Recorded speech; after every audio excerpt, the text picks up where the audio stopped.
हर भारतवासी इस तिरंगे से काफ़ी प्यार करता है, लेकिन क्या आप जानते हैं हमारे राष्ट्रीय ध्वज बनने में इस तिरंगे ने काफ़ी लंबी यात्रा की है।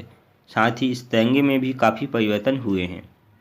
आज़ाद भारत में तो इसे ही राष्ट्रीय ध्वज बनाया गया, लेकिन अंग्रेज़ों के वक्त अलग अलग तिरंगे फहराए गए थे। कई 5 अलग अलग तिरंगों के बाद ये झंडा डिजाइन किया गया, जो आज भारत देश का प्रतीक है। तो दोस्तों बने रहिए हमारे साथ। आज हम बात करते हैं तिरंगे की इस लंबी यात्रा की।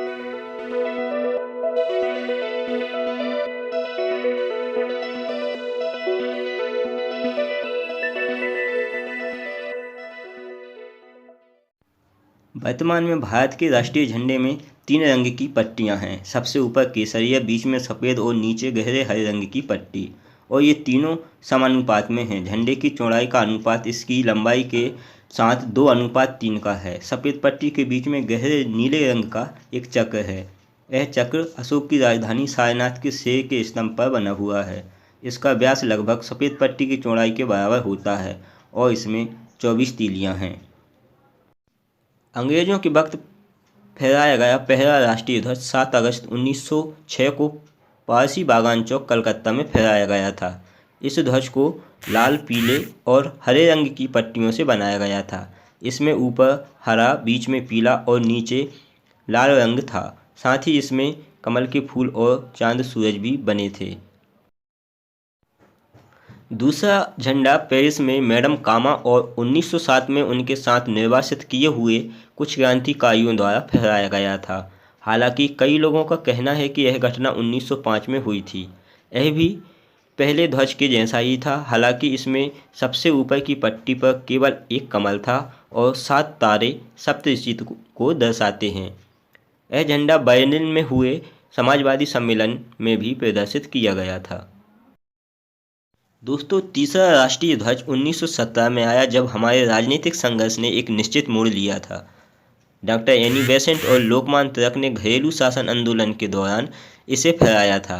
इस झंडे में 5 लाल और 4 हरी पट्टियां एक के बाद एक और सप्तऋषि के अभिविन्यास में इस पर बने 7 सितारे थे।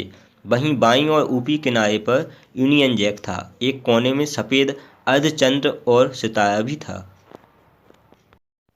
चौथा ध्वज अखिल भारतीय कांग्रेस कमेटी के सत्र के दौरान आंध्र प्रदेश के एक युवक ने एक झंडा बनाया और गांधी जी को दिया। यह कार्यक्रम साल 1921 में विजयवाड़ा के नाम से जाना जाता है में किया गया था। यह 2 रंगों का बना था, लाल और हरा, जो 2 प्रमुख समुदाय अर्थात हिंदू और मुस्लिम का प्रतिनिधित्व करता था।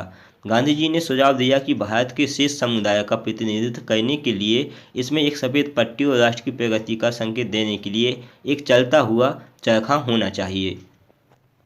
इसके बाद 5वां झंडा आया, जो अभी वर्तमान झंडे से थोड़ा ही अलग था। इसमें चक्र के स्थान पर चरखा था। साल 1931 ध्वज के इतिहास में एक यादगार साल है। तिरंगे ध्वज को हमारे राष्ट्रीय ध्वज के रूप में अपनाने के लिए एक प्रस्ताव पारित किया गया था। आखिरकार 22 जुलाई 1947 को संविधान सभा ने इसे मुक्त भारतीय राष्ट्रीय ध्वज के रूप में अपनाया।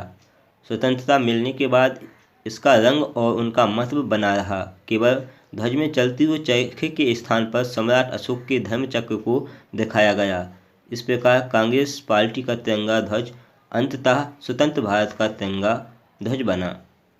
आशा है आज की यह वीडियो आपके लिए लाभकारी होगी। साथ ही हमारे देश के राष्ट्रीय ध्वज से संबंधित सभी जानकारी आपको प्राप्त हो सकी होंगी। अगर आपके कोई सवाल या सुझाव हैं तो हमें कमेंट करें। साथ ही ऐसी ही अन्य जानकारियों के लिए आज ही हमारे चैनल को सब्सक्राइब करना ना भूलें। धन्यवाद।